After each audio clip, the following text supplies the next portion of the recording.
सादर नमस्कार, सुस्वागतम, अभिनंदन, केम छो, वणकम, सत श्री अकाल, आदाबार्ज, खंबागाड़ी, राधे राधे, जय Shri Krishna, a very good morning. मैं अनिल भारद्वाज आप सभी का पीआरएल का अमृत व्याख्यान के 103वें अध्याय में स्वागत करता हूँ। I, Anil Bharadwaj, very warmly welcome you all to the 103rd PRL का अमृत व्याख्यान। As you all know, we started the PRL का अमृत व्याख्यान to celebrate the 75 years of PRL, which also coincided with the Azadi का Amrit Mahotsav, celebrating the 75 years of India's independence. This was meant to celebrate the legacy and history of PRL in physics and space science, as well as tribute to Dr. Vikram Sarabhai, who established the PRL in the year 1947.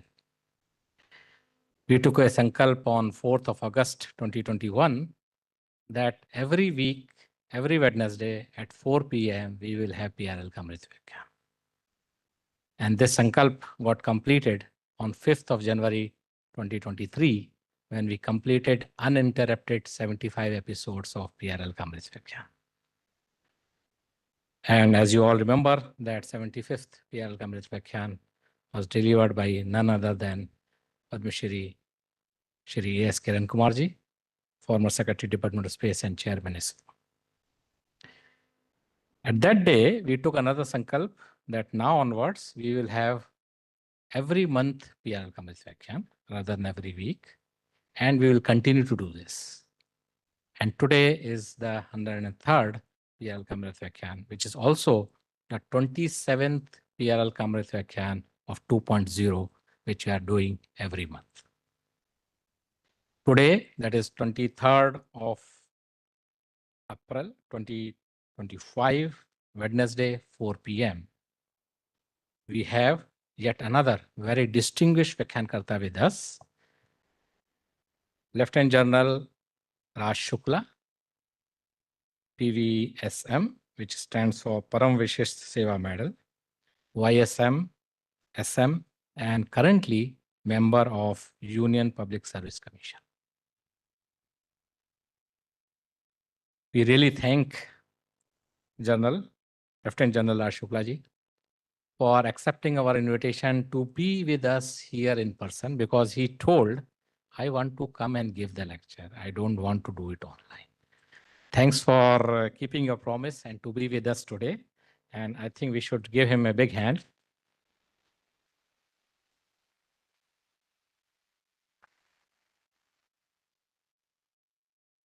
And you all know the topic on which he is going to speak, right?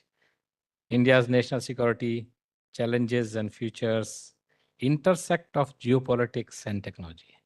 So he's going to tell you about technology, about politics, about geopolitics, and combining it together, putting his all experience which he has over the years of serving into armed forces, as well as looking into many other different aspects of it, and putting into a nutshell what's happening in the globe. As you all know, this is a very, very contemporary topic in current geopolitical situation. And I really thank Rajji for choosing this topic, which is very unique. Because as you all know, PRL Kamrit Vyakhyaan, we call colleagues from all different disciplines, including science and technology, of course, but also law, management, business, commerce, sports, music, you name anything. And this is going to be really a feather in PRL Kamrit Vyakhyaan when we are going to hear something very, very different. So once again, thanks to Lieutenant General Raj Shukla ji for accepting our invitation. And I would now request our Dean, Professor Pallam Raju, to kindly introduce our today's Vyakhyaan Karta to the audience present in this K.R. Ramanathan Hall, as well as those who have joined us live on the PRL ka YouTube channel. Over to you, Professor Pallam Raju. Thank you.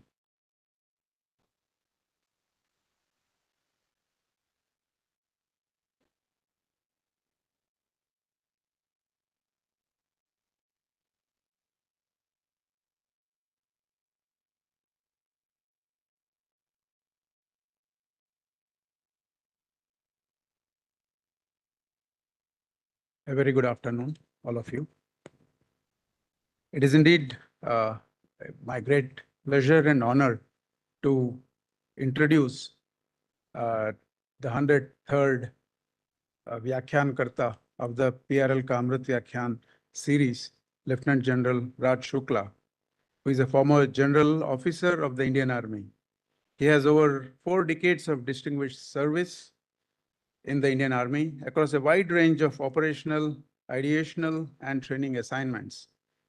The general officer has served 2 tenures at the Military Operations Directorate dealing with doctrines or force structuring, and was the Director General, perspective planning, addressing issues relating to military futures and force modernization.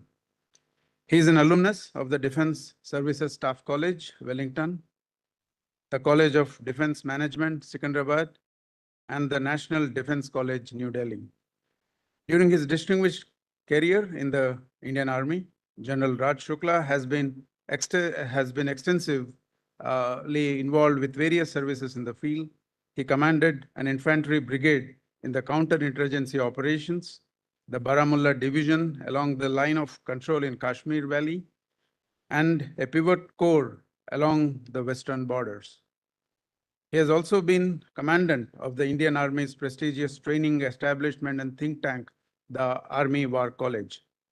A combat aviator and an accomplished public speaker, General Raj Shukla has an abiding interest in strategic military affairs.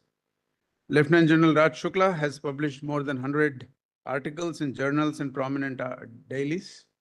He has also lectured and participated in approximately 400 talks or seminars or events in India and abroad. For his distinguished service, he had been awarded the Sena Medal, the Yudh Seva Medal, and in recognition of his service of the most exceptional order, he was awarded the Param Vishisht Seva Medal on the Republic Day in 2021. He is a distinguished fellow at the Center for Land Warfare Studies, CLOS, and has been elected to the Executive Council of the United Services Institute in 2023.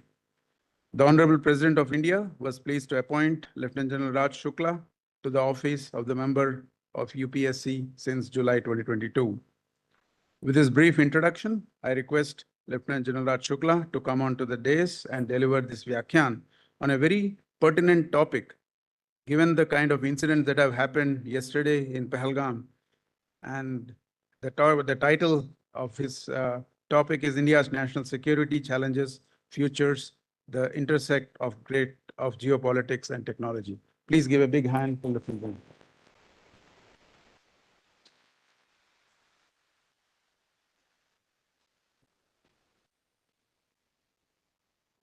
So Professor Anil Bharadwaj, the Director PRL, Professor D. Pallam Raju, the Dean PRL, distinguished members of the scientific community, friends, ladies and gentlemen.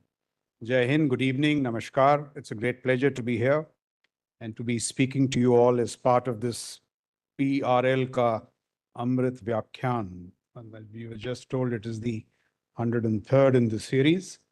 And I've spent the morning here, heard about your fantastic history, the great work that is being done, very imposing environs, as also, I mean, it is a board of personas as great as Dr. Vikram Sarabhai. So it's a true honor and a great pleasure to be here. Thank you very much for the opportunity, the honor, and the invite. I'm indeed grateful. May I also say, I thought, only military does things in style. But what I have seen from this morning is absolute military precision. So I mean, very, very humbly just repay the compliment. I'm thoroughly impressed. I must begin, of course, with a reference to what happened in Pahalgam yesterday. And just to say that the incident was not only gruesome, cowardly, dastardly, but, it has been so planned so as to challenge normalcy in J&K. It's a direct threat to the concept of Indian democracy. And that religious targeting bit takes it to a new low. Even by the lowly standards of terror, it is unacceptable. So all I will say is that I'm sure that we will respond to it in a sophisticated, calibrated, strong and powerful manner.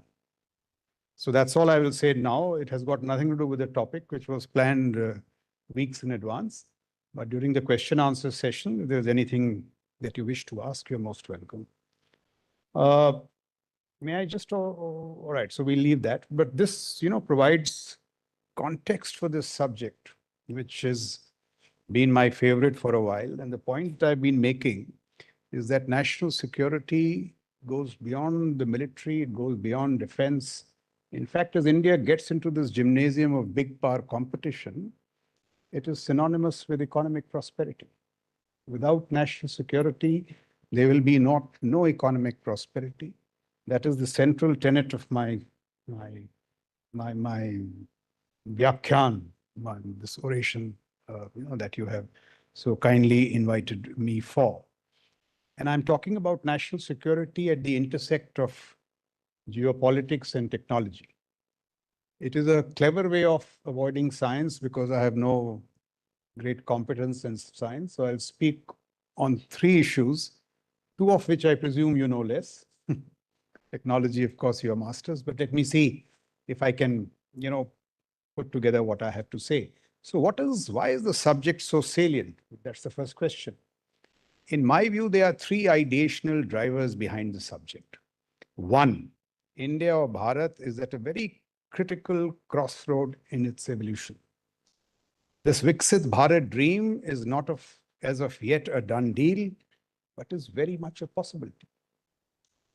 I compare it, India, Bharat and Bharatiyata today with the times I was growing up.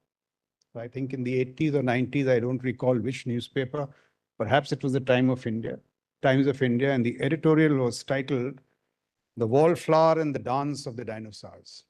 And the theme was that India is this wallflower, and the 2 powerful dinosaurs then, USA and Soviet Union, would not even ask for a dance, not even ask the wallflower for a dance.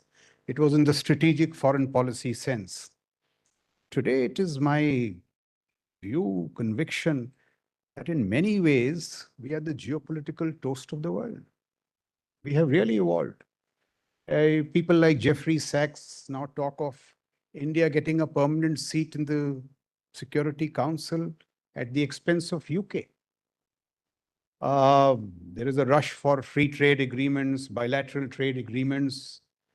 Kishore Mehbubani says that, he makes a different point. He says Indians in USA, the most competitive human laboratory in the world, outcompete the Chinese. And he says that if the Indian ecosystem allows the productivity of Indians to become even 50% of their counterparts in the USA, our GDP would be $25 trillion.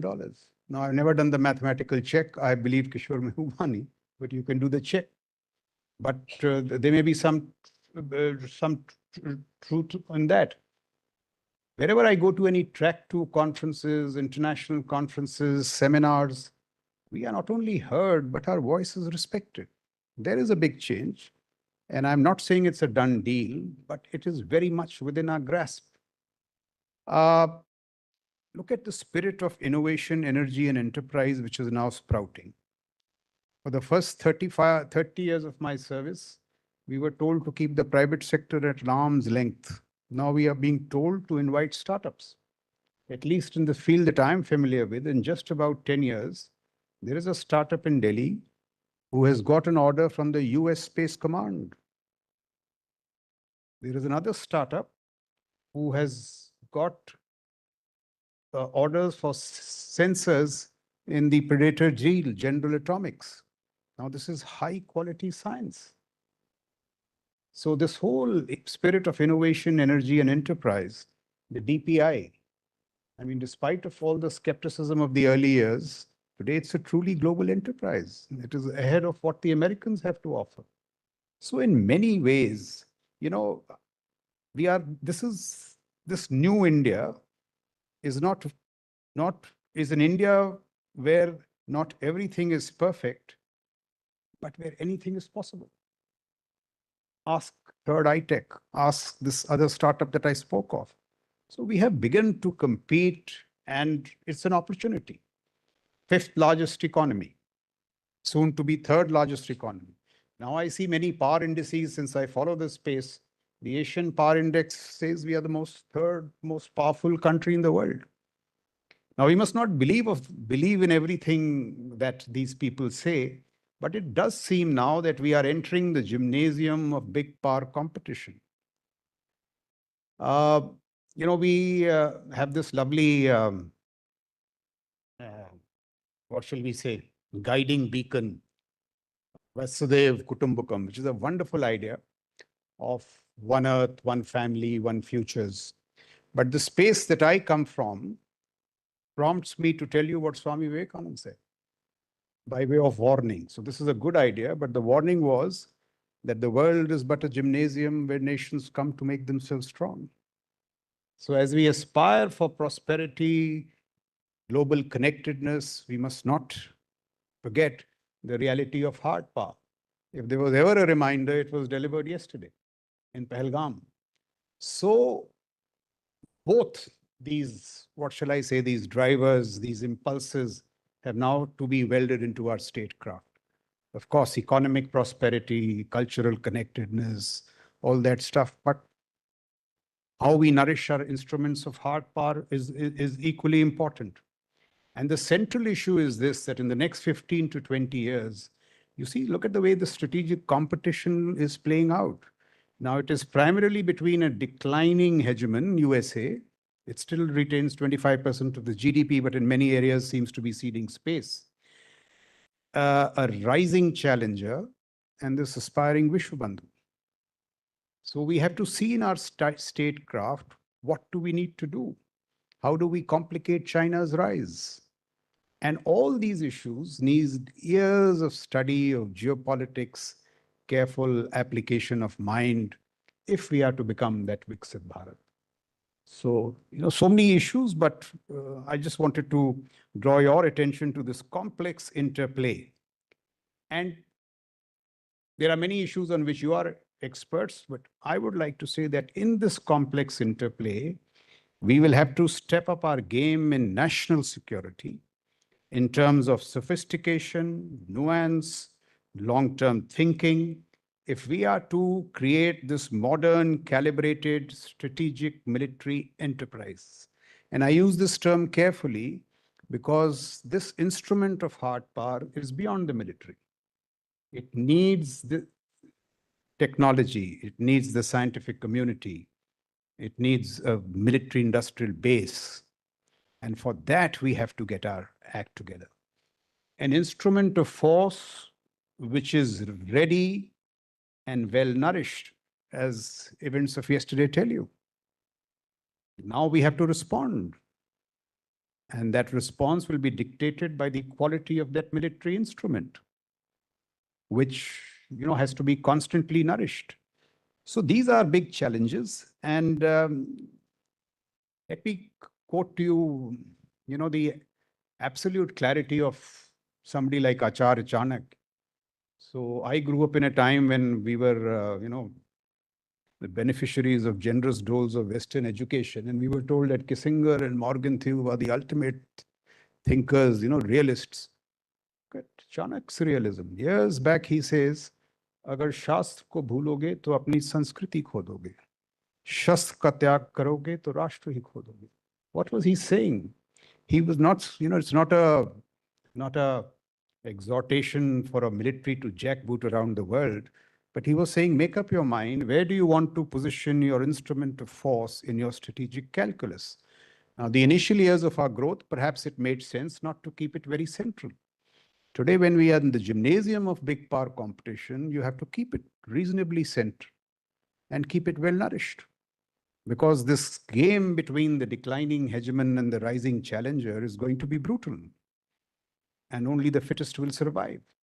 So, these are some of the arguments that we must start engaging with beyond the military. And only if we do that, and I'm not making an argument for a militarized society or for a military to jackboot around the world, but a sophisticated instrument, calibrated instrument, which can intervene at increasing distances from our shores when the national interest so dictates. So, that is the argument, and it is going to be, it's not going to be an easy haul.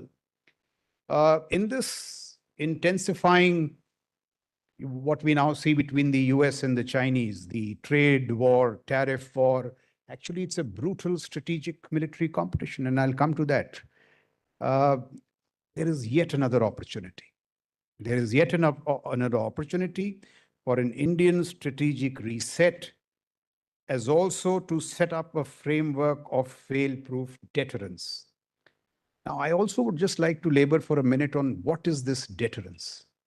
See, USA, when Putin attacked Ukraine, their chairman, Joint Chiefs of Staff, was asked to depose before their, what they call their Congressional Committee on Foreign Affairs and Defense.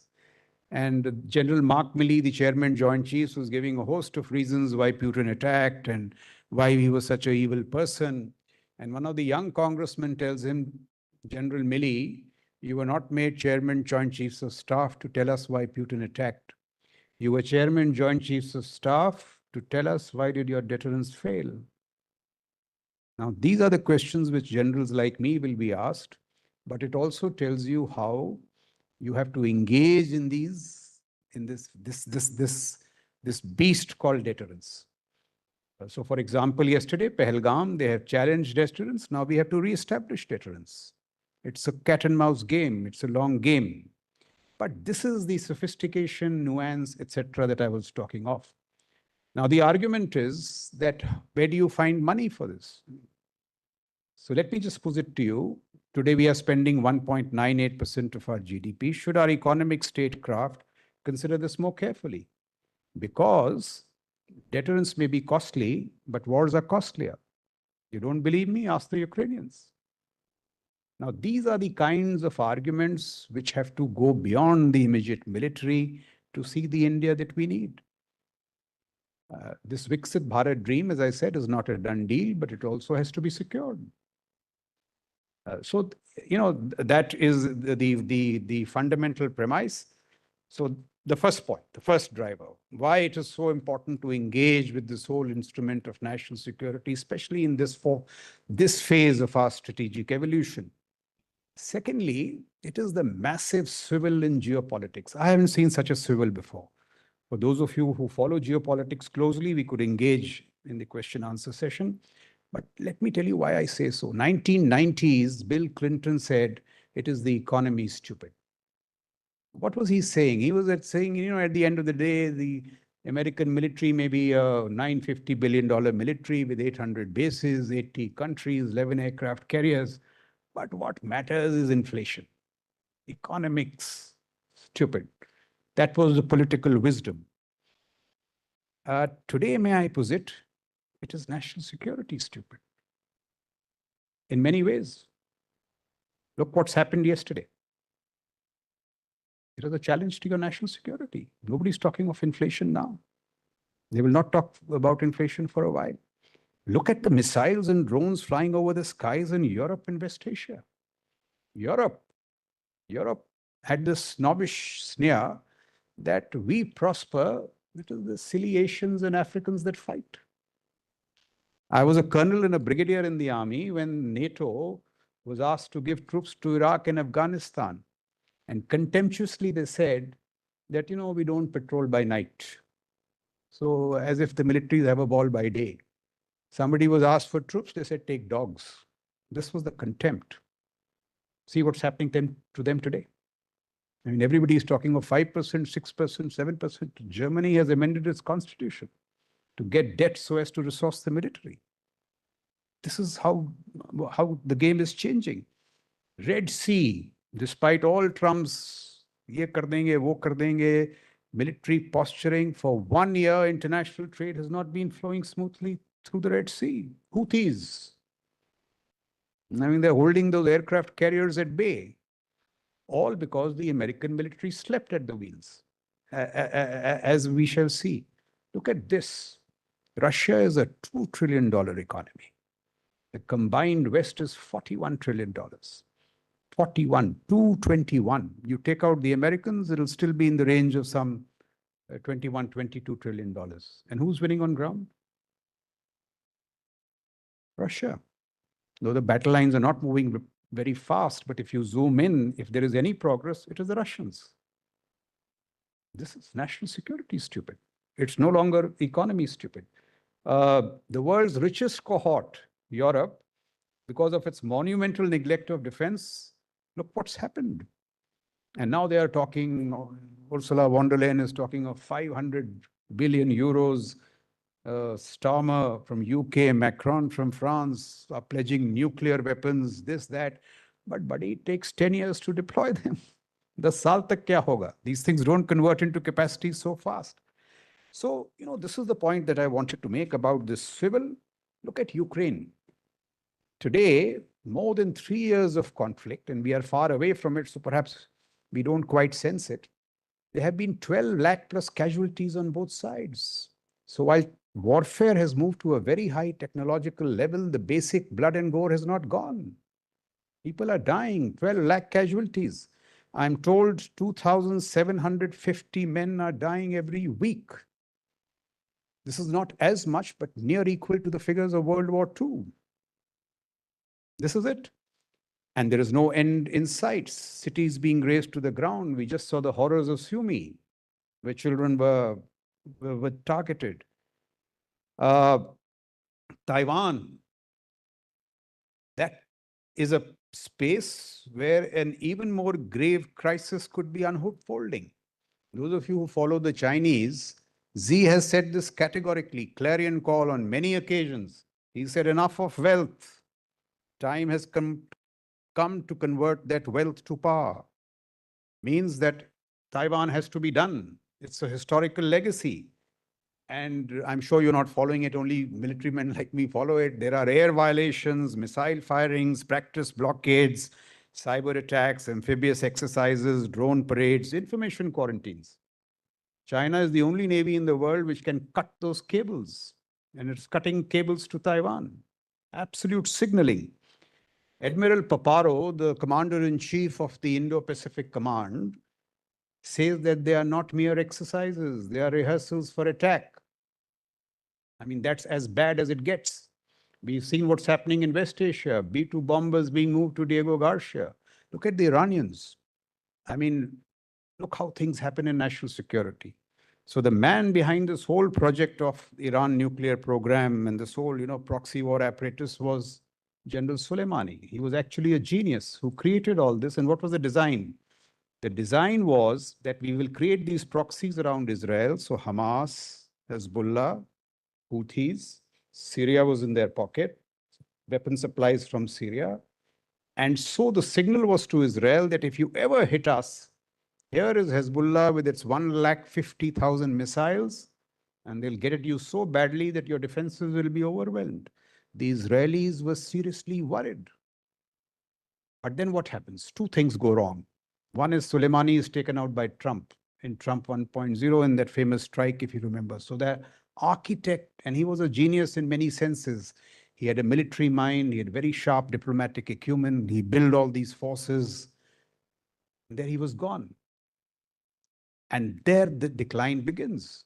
And now just see what the Israelis do. I was just talking to the dean before I came here. That business that you saw of Hezbollah, Nasrullah being knocked off, that was an enterprise 12 years in the making. It didn't happen now. It started 12 years back. And what is it?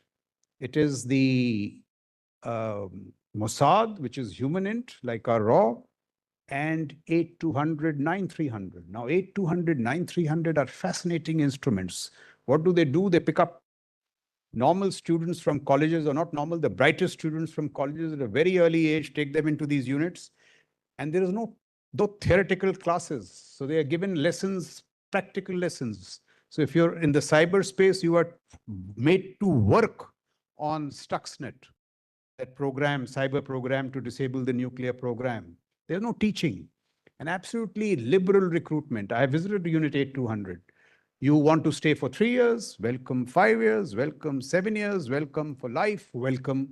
So they have built this whole class of military entrepreneurs who are wizards in technology. Now, in this whole business, what happened, I mean, just to put it very briefly, they first reinforce Nasrullah's fear that the mobiles are being monitored. They reinforce it through information operations.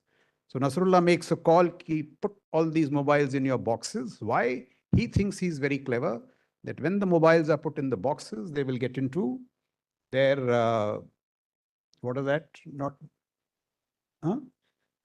No, not the walkie-talkies, other thing, what are they called? Pagers. And the Mossad has infiltrated the supply chain of the pagers. They win the tender of the pagers and then do that battery stuff. I mean, it's amazing. And they also penetrate by a similar manner walkie-talkies. Now, Nasrullah is so confident. He says, "Arat, ye humko strike kar rahe hain." Orders to his commanders who are all dispersed. And the way these networks operate, they have hired a floor in some restaurant. You know, they're not visible armies, some garage in some place, but they are commanders. So he says, my pagers. And he passes messages in those pagers and he finds that एक commander उड़ रहा है, दो commander उड़ रहे हैं, वो सारे, look at the psychological scare कि I passed messages and the commanders go. So he says, चलो commanders तो गए, rank and file तो है. They will move these missiles ahead and fire. Walkie-talkies, वो भी penetrate किया हुआ है. So it's an amazing operation. Now, this is national security. So the people who tell me that, you know, Israel's environment is so grim, it's a national security state. Just look at your environment. To the north, you have the Chinese who have carried out the most massive military modernization in the history of mankind. History of mankind. From where they were, I'll give you an example. 1950, Chairman Mao is waiting to cross the Taiwan Strait. 100 miles. It will take the PLA, what, 3 days, 4 days? And what do the Americans do? US 7th Fleet. Mao is forced to backtrack. 1958, they attempt again. This time, the Americans threaten nuclear war. Mao is forced to backtrack. 1995, another crisis. Bill Clinton sends 2 aircraft carriers. The Chinese back off, but they say, bahut ho gaya abhi. Now A2AD, anti-excess area denial. And they have created such a sophisticated instrument of long-range precision called their rocket force, which fuses sensors and shooters from 7 domains. So my topic, national security at the intersect of geopolitics and technology. Without technology, this is not happening. And it is a project 25 years in the making. From the time of Mao, who couldn't cross. Now it has reversed. Admiral Paparo says, the IPACOM commander, he told the last president, so I can't send my aircraft carriers into the first island chain. They won't survive. He said, second island chain. He said, no, sir. He said, what do you have to offer? Hellscape. What is Hellscape? Autonomous systems. Look at how the equation has changed in terms of technology. And what are the geopolitical inferences? If Taiwan goes, which is a very high possibility, in fact, the Americans have told the Taiwanese, hike your defense budget to 10%. We will see. No guarantees. If Taiwan grows, it means that American power cannot project into the first and second island chain. I'm not saying it's gone, because there are other indications. Hexeth has said we'll reestablish deterrence and all, but it's just my inference that a very transactional Trump will not shed American blood over Taiwan. It is not in the existential interest. But this is the complications of geopolitics and technology. Last year, when Biden met Xi told him that we are not the Soviet Union. Look at our power. Please see reason, retreat to your corner of the Pacific. And if America cannot intervene when Taiwan is threatened, what lessons does Japan draw? What lessons does South Korea draw? So this is how as fascinating as it gets. Technology and geopolitics. Mao, Paparo, he couldn't cross the strait. Today, Paparo can't enter the first island chain. Mighty USA. So, you know, this is something that we need to see. And the last point that I must make in this context is that, listen, geopolitics is very fair but brutal. If you are innocent, disrespectful, or negligent of national security, the consequences of geopolitics are brutal. It spares nobody, not even the mighty United States of America. So let's look at the first example, innocent. 1993, many of you may know, some of you may not, Ukraine had 1,800 nuclear warheads. It had 480 strategic bombers. Then in that trade-off with their Soviet Union of liberation for Ukraine, they ceded their entire nuclear arsenal. Now, when the crisis started, Putin was waving these nuclear weapons. He was waving the nuclear rattle back at the Ukrainians. It was a decision taken, innocent. And you saw the humiliation heaped upon Zelensky by Trump when he told him, you don't have the cards. What were those cards? He knows that if he switches off Starlinks, Zelensky has nowhere to go. And he knows he has no nuclear weapons. Why is USA so determined to take out the nuclear weapons of Iran? Because they have seen that a nuclear North Korea has outsized influence in the Korean Peninsula. So they cannot accept a North Korea in West Asia. Now, this is the hardball of national security, of geopolitics. I said it doesn't spare the most mighty and the powerful. Look at USA. I've told you $950 billion. Now Trump has hiked it to $1 trillion. 11 aircraft carriers, 800 bases, 80 countries. And in Ukraine, a town called Advika fell about a year back, precisely a year back, February 2024. And now I'm quoting the outgoing CIA director, William Burns, so no media outlet, it's straight from the horse's mouth. Burns said that when we took that decision to surrender, it was not that the Ukrainians had lost the gall to fight. There were people alive, they were valorous.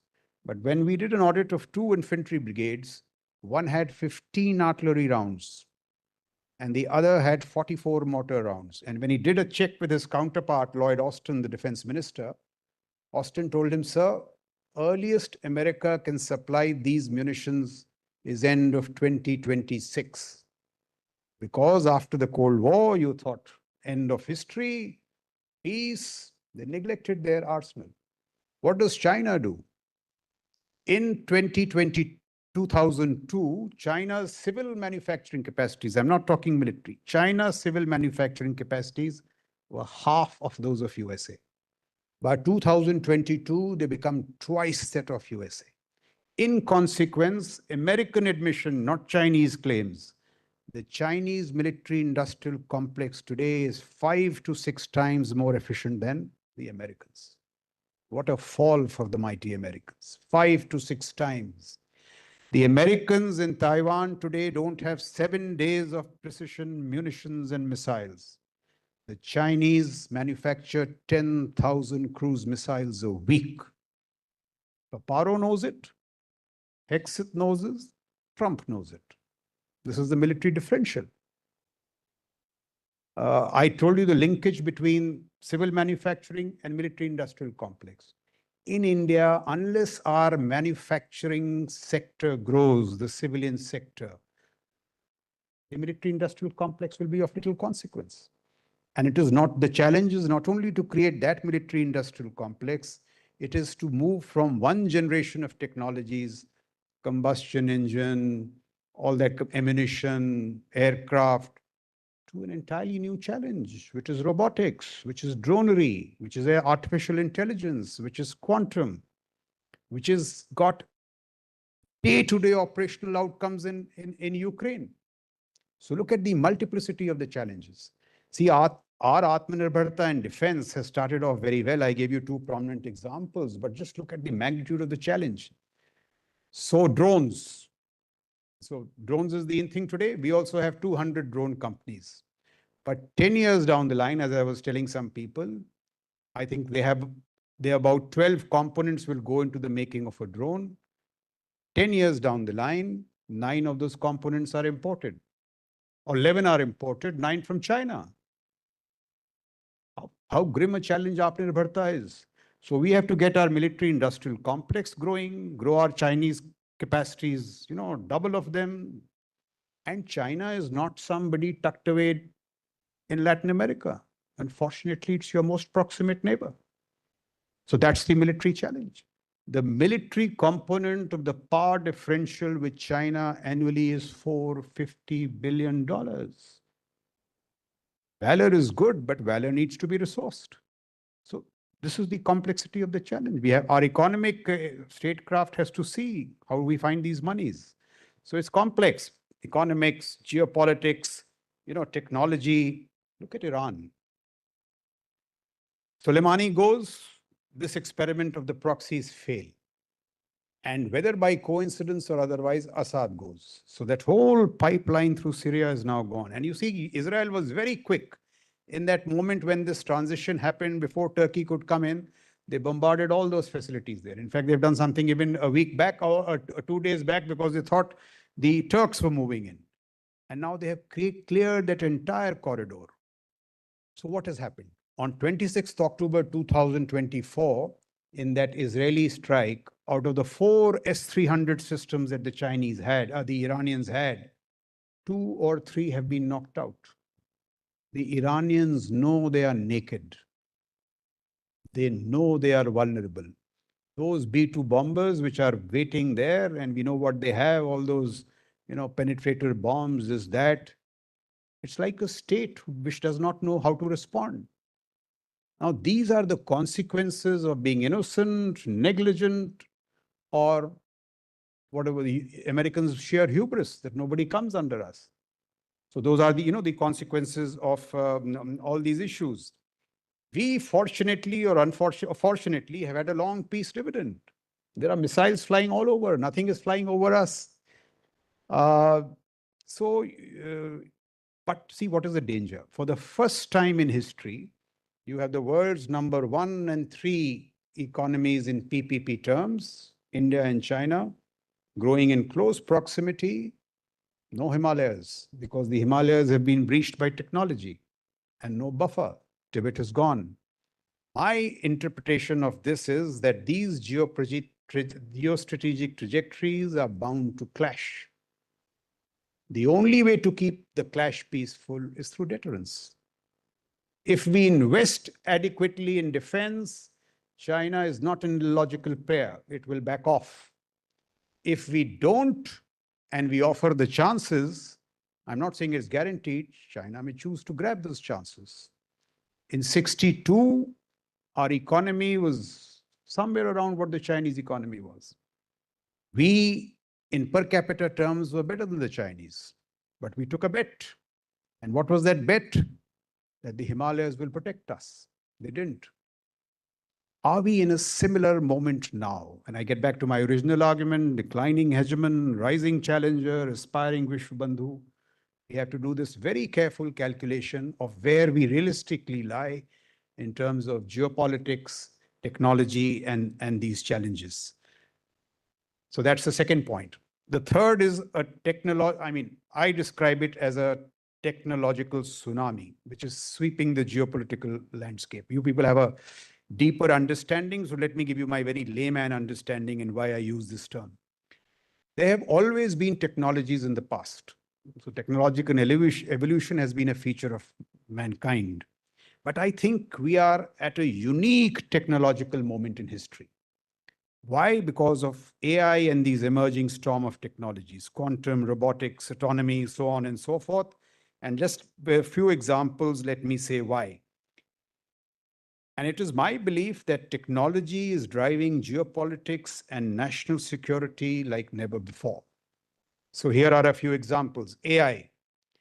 AI is a technology which could be so game-changing that it will lead to a set of strategic haves and have-nots. If you have AI, if you have mastered AI enough, you will be a strategic have. If you don't, you may be a strategic have-not. The power of AI is doubling every 6 months. I think it was Satya Nadella who said that if the industrial revolution saw leading economies grow by 10%, that was I'm told, the spike in economic growth. AI, which is going to be bigger than the industrial revolution, the opportunities could be 12, 13, 14%. And that's amazing because in recent times, if there is one country which has grown at this rate, is only China. That explains its economic zoom and its military gallop. So this is AI. The first AI trillionaire, we may have him well before 2030. Trillionaire, we're no longer talking of billionaires. And what chips were to Cold War I. And here I'd recommend a book for those of you who are interested in this business called Chip Wars by Chris Miller, where he asserts that the Americans beat the Soviet Union not merely on the back of the economy, but because of chips. And see what it did to the whole military game. The Americans won because they had a Silicon Valley. Khrushchev set up a Zelenograd to parallel the Silicon Valley, but somebody in the Politburo said, no, not required. No need to spend this money, we will copy. And their copying failed. So the American military, its prowess rode on the back of the chip and Silicon Valley. Now, what chips were to Cold War I, AI modeling, LLMs will be perhaps to Cold War II.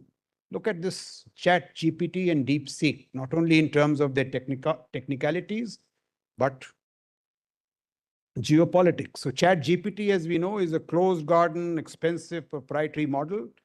And what do the Americans, the Chinese do in terms of course, technological, but geopolitical response? They produce an open sourced AI revolution. You all know 1/20th of the cost. The American models are all these latest NVIDIA GPUs A100.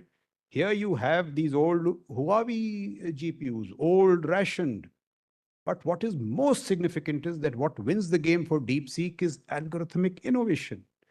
And that comes from talent. And now subsequent analysis of that tells you that out of the 211 authors or engineers associated with DeepSeek, 70% have not left the shores of China. So they are not American returned. Therefore, after that, it has not met the media headlines. They are churning out innovation after innovation every week. The Americans are amazed at what DeepSeek has done because the hubris was that the Chinese only copy. They've told you, friend, we innovate. And this is how the competition is. So the best and the brightest are there. And look at this. So we all know that Jack Ma was in the bad books of Z a couple of years back. What does he do to get into his good books again? He doesn't sulk. AI. And his Q1 now is competing with DeepSeek, in fact, complementing DeepSeek. So DeepSeek focuses on research. Q1 does business and commerce. So you have research and commerce, research, business, commerce. On current indications, China is going to take the lead. I think Jake Sullivan, the national security advisor, framed a policy. He said, small yard, high fences. Matlab, choti si jagah mein, we'll create these high fences of technology and we'll lead the world. The Chinese are saying, small yard, big world. We will take these technologies and sell them to the world. So all these technologies are not innocent. There is deep, geopolitical thought, which, I would urge you people to examine. Look at quantum. Majorana 1, which has been launched by Microsoft. I think Satya Nadella again tweeted that if you put that quantum processor, which is powered by a topological qubit in the center of your palm, it will have more computing capacity than all the world's computers put together. Computing power. What is it going to do to legacy encryption? I'm told commercial encryption is already at risk. But what is most fearful, a CIA report says that military-grade encryption is also under threat. So nuclear codes. If there is no encryption, or if all encryption is going to be broken, look at the implications. Of course, now there are steps being taken for quantum proofing. But what it is going to do in the military domain is what we call the OODA loop, ability to observe, orient, act, and decide. That will shrink from not hours to minutes, but to seconds. So people in the military who are quantum enabled will have such great decision advantage. We are already seeing what's happening in Ukraine. GPS is being jammed. And quantum positioning is being used to operate in GPS-denied environments. Similarly, in the domain of stealth, air power, undersea warfare, quantum is a huge force multiplier. Space. You all have heard of Starlinks. Now, Starlinks was designed as this off-grid, high-speed, low-latency internet, but it has turned out to be something on which the entire military operations of Ukraine are being fought. And, the very interesting incident that Ukraine, a country without a navy, they didn't have a navy, used crude drones and Starlinks to knock 1/3 of the iconic Russian Black Sea Fleet from Sevastopol. And in one of those engagements, Zelensky, for some reason, Musk switches the Starlinks off. Zelensky is on a line to Musk and says, Elon, please restore it. We are targeting the Russians. So Musk tells him, no, I've been told that if you target them, the Russians will escalate. So when this conversation reaches the ears of President Biden, he tells their chairman, is Musk CEO of SpaceX or is he national security advisor? Will he tell us what is to be done? But he's telling you what is to be done because your military was sleeping. Your military industrial complex was asleep at the wheels. And in consequence, now the American military has contracted what is called Star Shields, an upgraded version of Starlinks. We were talking of space. When I was growing up, we were told space is an exclusive domain. Few countries do it. Soviet Union, USA, and of course, India, since we also are very good in this domain. Musk has made a country thing, a company thing. Quite unimaginable. The partner today of US Spacecom is not NASA, not Boeing, not Lockheed, SpaceX. And this is not confined to Trump. Alex Karp, study Palantir, Palmer Luckey, and Dural. Just last week, Hexith has signed a contract for AI, Eurocommand and IPACOM, AI agents, and Dural. LLMs, Microsoft. Without LLMs, Andural, AI agents, you cannot wage wars. So this is how this stuff is moving. The most fascinating is dronery. It has emerged as a new science, a new arm. I'm an artillery man. Dronery is challenging infantry, armor, artillery. For a military man, it is just amazing. 80% of Russian casualties in men and equipment have come not from infantry, not from armor, not from artillery, not from air power, but drones. So this is how this whole game, in science, from space, dronery, EW, cyber. It just goes on. If you go back to 2017, there was an attack on the London Health Service. It was called WannaCry. It paralyzed their health service. It turns out that WannaCry was nothing but a cyber weapon developed by the National Security Agency of USA for use. What was the use? To paralyze cities like Shanghai and Beijing. Means not only health, but rail, everything possible. Which means that these weapons are there in the inventories of USA. If USA has it, China certainly has it. Now, next time if there is a crisis along the LAC, and I fire this weapon off to paralyze Bombay and then ask the powers to be, or powers that be, that, sir, would you like to withdraw or shall I fire it off? These are no longer possibilities. So in all these domains, and now there is AI-enabled cyber, which means the WannaCry attack was ultimately stopped by Microsoft patches. AI-enabled cyber will find its way through these patches. So, absolutely unstoppable. So I've told you technological tsunami. I can give you hundreds of other examples, but it is definitely a tsunami. Now, with that triad as the backdrop, what is the reality of our strategic environment? I've told you, $450 billion. Look at their J-36. They are turning out a J-36, which is a stealth aircraft, which is going to be led by what they call a collaborative aircraft system, which is nothing but a swarm of million drones. So the drones will lead, then the J-36 will strike. And the J-36 is going to be rolled out ahead of the Americans, what they call next generation air defense. Now, Chinese are beating the Americans in the air. Their navy is 400 ships. America is to 95. And look at these. At one point, the Chinese statistics stop bothering you because they are so overwhelming. There is a thing called the China State Shipbuilding Corporation, CSSC.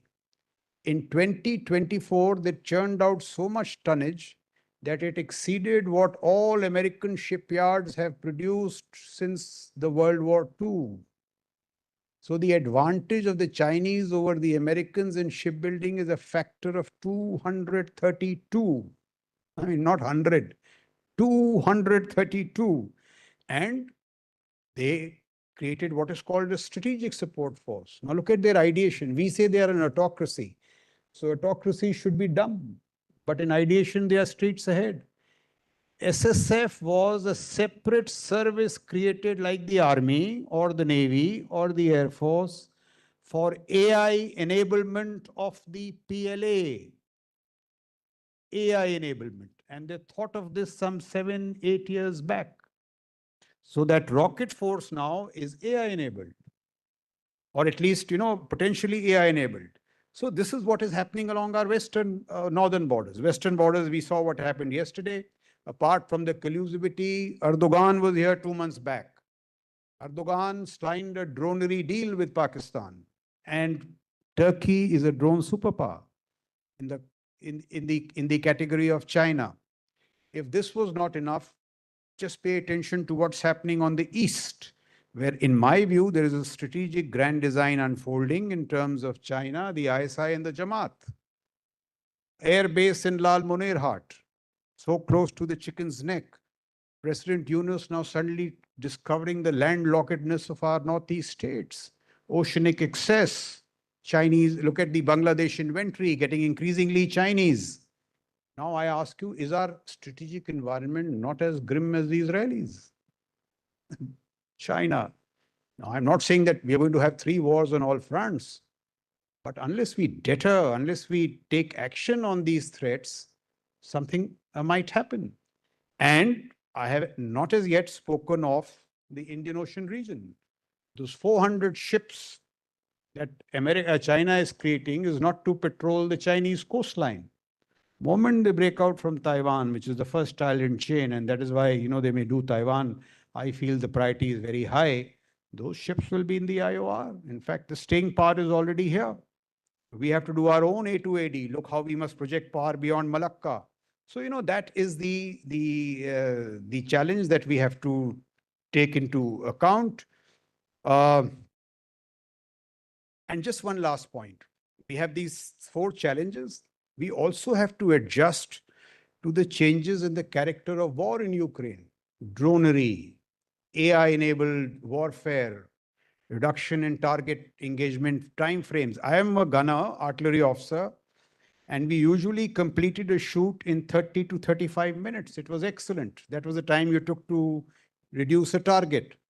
Today, with dronery and AI enablement, target engagement cycles are being shrunk to 5 to 6 minutes. Which means if you don't have AI, if you don't have the LLMs, if you don't have that precision strike capacity, you're going to be the loser. So, these are the changes in the character of war, which we also have to adjust to. And therefore, what do we need? What do we need to do? One is create deterrence, and that will explain to you why the Prime Minister and both the Raksha Mantri have spoken of 2025 as the year of defense reforms.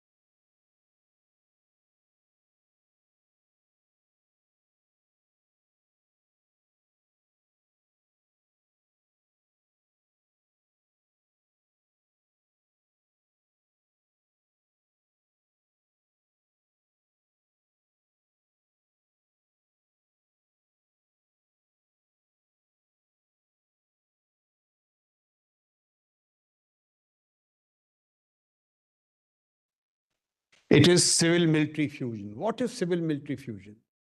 So Dr. Panchanathan, now Dr. Panchanathan is an Indian American who is the head of the American Science Foundation. So no military man, scientist. And I was amazed to hear him say that we are the offensive arm of Pentagon. Without us, Pentagon is mere defense. So there is a scientist who's saying that we are the offensive arm of Pentagon. What is that, some cyber attack? What is it?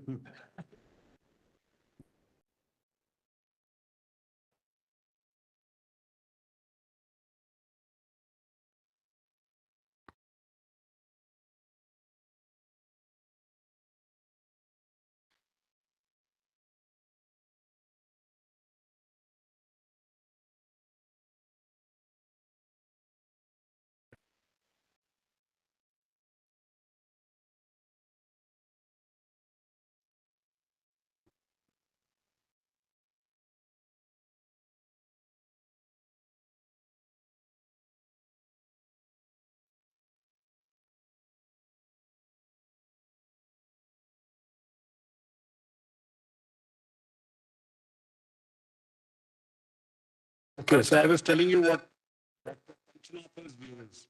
Look at President Z. President Z says that why build,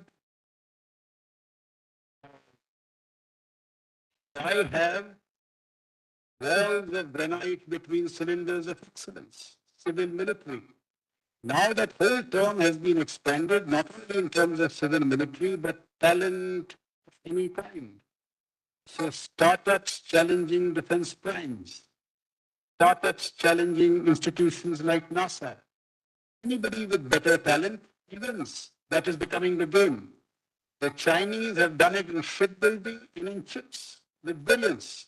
Civil military fusion. Look at what the Chinese strategy is. So when you have a startup in China, the military gives it the first order. It holds its hand in commercial viability.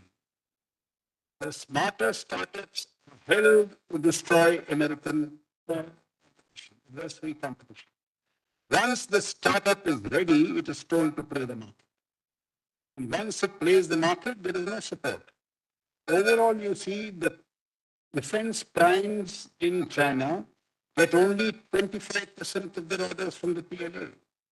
There is no HAL, guaranteed orders from, it's actually a monopoly market, lazy system. One buyer, one seller.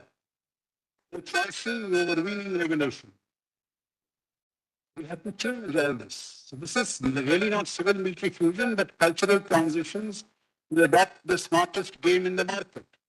R&D. This is the R&D institution, but I'm going to give you some figures which are known to me. The Americans spend $975 billion in science and technology R&D every year. And with this, $700 billion come from the private sector. Where the private sector keeps doing sarkar. What are you spending? And the question is not why or what are you spending? The question is why don't you see value in R&D? So that is a metric of lack of vision. Can you invest in R&D? In fact, Huawei's growth, even the profits then from profits invested in R&D. That's really the question. China spends $575 billion. Now you can say that the state subsidized. I told you in the way they do it. They do it. They do it intelligently. जब जरूरत है hold it to the market, hold it to destroy industrial competition. Once you've made it, see what we do Vietnam. This is the whole game. China, of course, spends $575 billion. My figures are somewhere in the region of India, $30 billion. So 975, 575, 30. You see what the future says. And all these domains, we will really have to step up our game. Technological lead, I have spoken enough, just let me make one point. There is an Australian strategic policy indicator, a tracker, which tracks emerging technologies. All this fancy stuff that I spoke of, AI and all that. 2003 to 2007, China is the world's sole superpower. It leads on 60 out of 65 technologies. When the Chinese invest in what they call a 1,000 talents plan, so that best Chinese minds from all over the world, that rock star pay for Chinese were not available, then the next of the line. As per our strategy, in consequence, 2019 to 2023, China leads in 57 out of 65. That dramatic conversion in technology. 60, 65, 57, 65. Will that India in about 8 to 9 technologies is third, a distant third, but third. Can we not say for the next 10 years we'll pick these 10 technologies, civil military fusion, R&D, and in 12 years, 15 years, start leading in 10? Unless we set these kind of objectives, this democracy is not a legitimate excuse. I'll just give you one more example of how they address the technological challenge. I'm told every 10 years, the Politburo, the highest political body, identifies a technology. So 10 years back, they chose batteries. If you choose batteries, what has happened to the strategy? What is batteries? But not what they do about batteries. Once the Politburo says batteries, the university systems design 450 courses on batteries. And I've gone through that list 2 to 3 times. That's amazing. Battery, alkaline battery, metallurgy battery A, battery O. And they create a whole university in China, central China, of batteries. Link it to the PLA Academy of Military Sciences, PLA Academy of Sciences. And now are you surprised when BYD kicks out Volkswagen from the car market, German car market? And the same battery is going to your submarines, they're going to your AD guns. If you've seen our AD guns, there are 6 of them aligned. One is the gun, 5 others power sources. See what happens in terms of tactical signatures, strategic signatures. This is small things which China has done so well. And we honestly have to see, because unless we sharpen the game in all these things, we'll end up with the same results.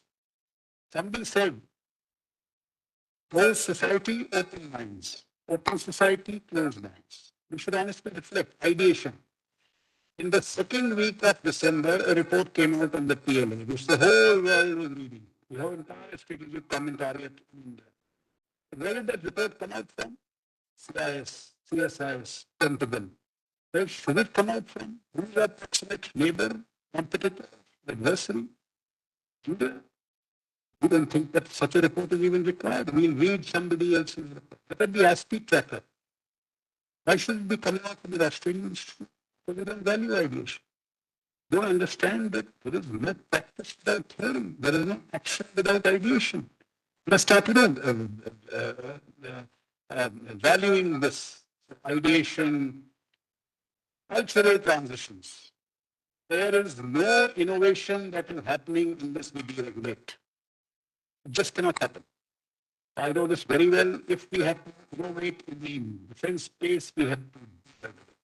There are enough stories of how regulation comes in the way of innovation, so we should seriously invest in innovation. And if we do all that, just let me give you, just one more example. How the civil military fusion is playing out within the American context. So they have a thing called the Army Futures Command. The only job is to look at futures, not looking at 1 year, 2 year futures. Where have they set it up, or where has it been forced to set up? I visited that command, and this is what the commander-in-chief told me. They were given no option. They were told Austin, Texas, right? Elon Musk country. Innovation should flow into the military. They are bang in the middle of Carnegie Mellon University, which does AI, and Austin, Texas University, which does a host of other technologies. The commander-in-chief told me he had hired 3,000 top-class academic hires at again an equivalent of star level pay, because the Chinese have done it. Now they formed cross-functional teams. I think this is most interesting. So the cross-functional team will have a soldier, an airman, a technologist, a domain specialist, an AI, and one or two more people. They go to a command. So they go to Indo-Pacific Command. The Indo-Pacific Command tells them their broad operational plans. these people come back and imagine the technologies that are in the offering to deliver on these plans. So it's not a diktat from the military, this. These are our plans, now you please see it. And those cross-functional teams are budgeted, source idea, from idea to execution. And after this has happened, the technology either delays, technology cycles being picked by procurement cycles has been halved. So given all the, the threats around us, these are some of the things that we need to do. In summation, I will just say this, that, I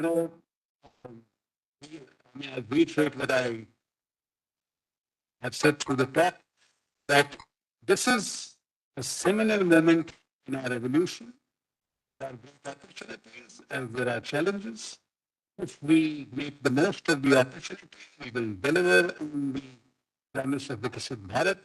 If we don't, there will be consequences, and some of the consequences are pretty grim. I think that was my thesis, and I have finished with what I have to say. If there are any questions and all, I'll gladly to.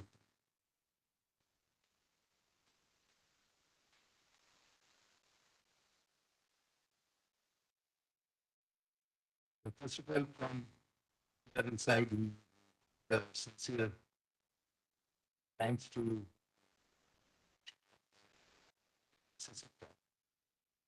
we learned quite a bit of things today, and the floor is open to questions. We have heard many aspects of military technology and strategic intersection of the health. I'll take questions from the audience. If you have any questions, please connect.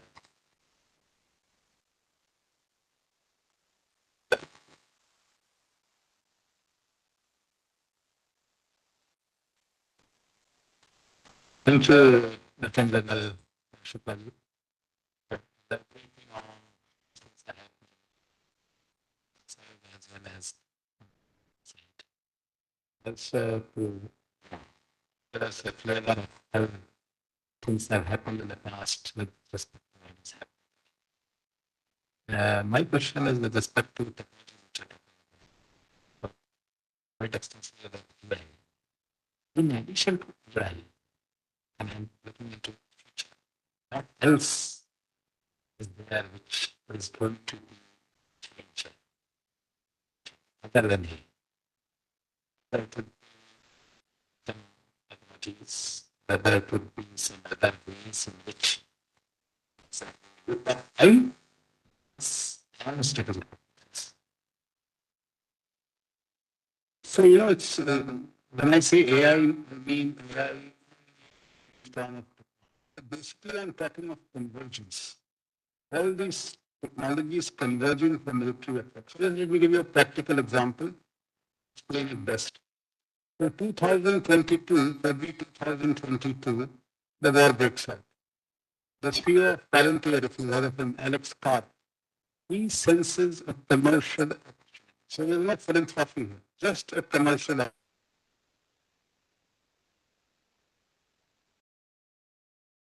Send the message to Zelensky that I'm here.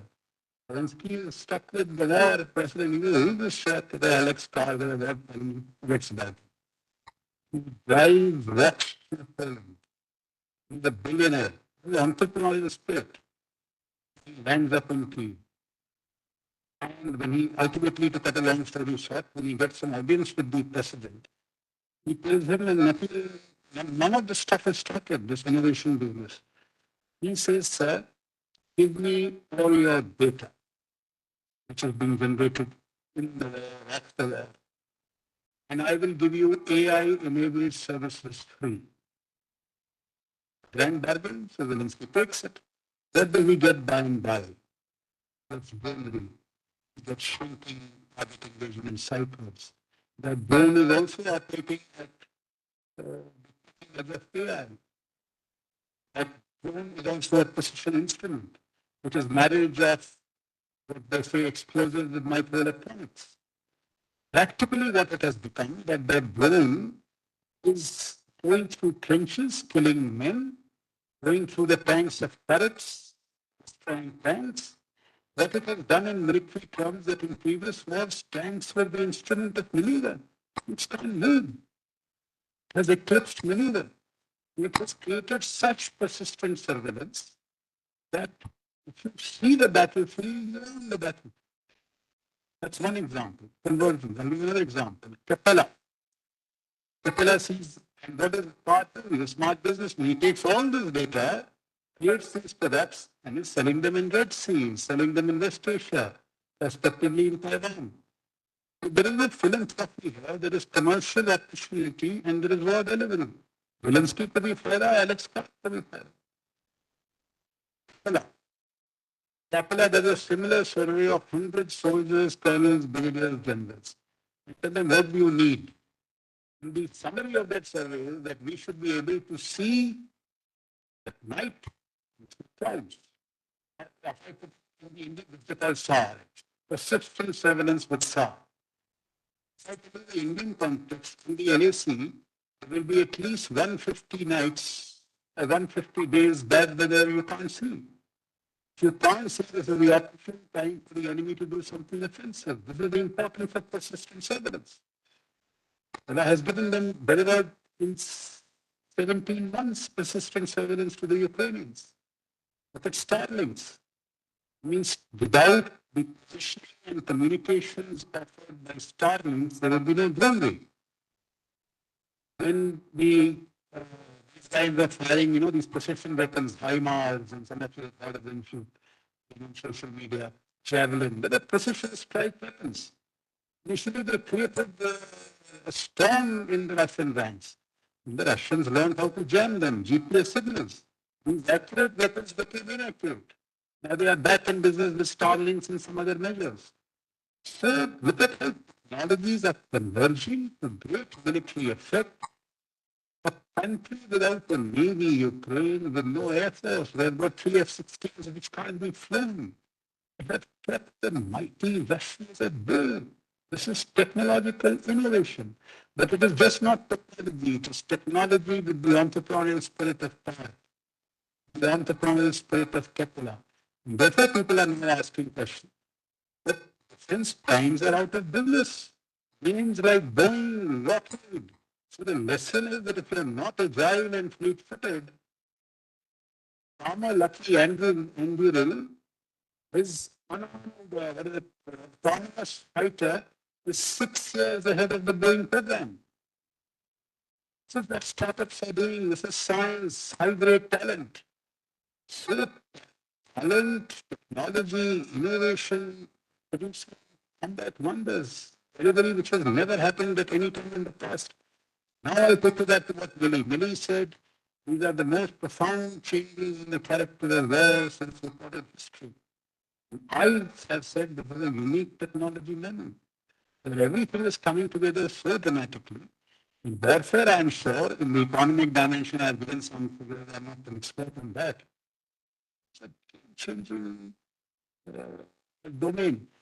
This $450 billion differential with China, things can reduce it greatly. One is technological innovation, and the second is civil military fusion, which is really not civil military, it is now technology talent of any kind. May the best man win. I'm a lucky ahead of going lucky.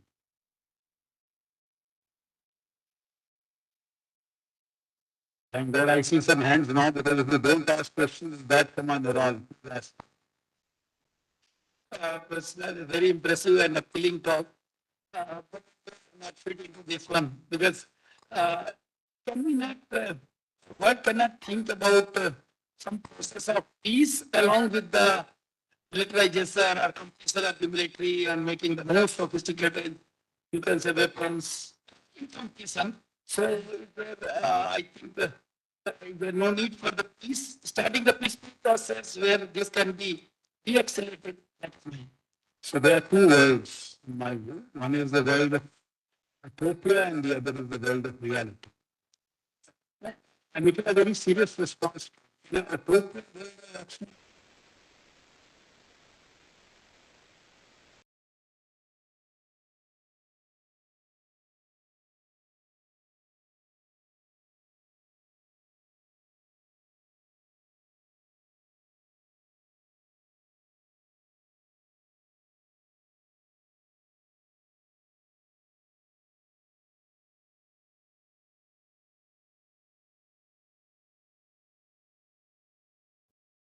62, the charge of non-alignment, wrote a letter.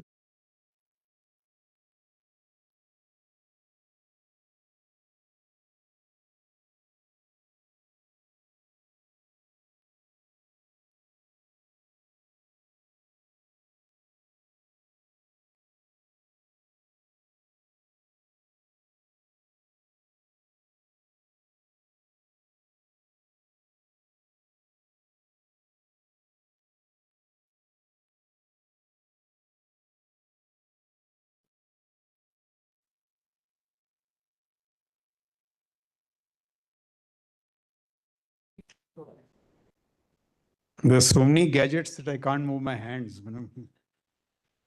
So see, that is the reality.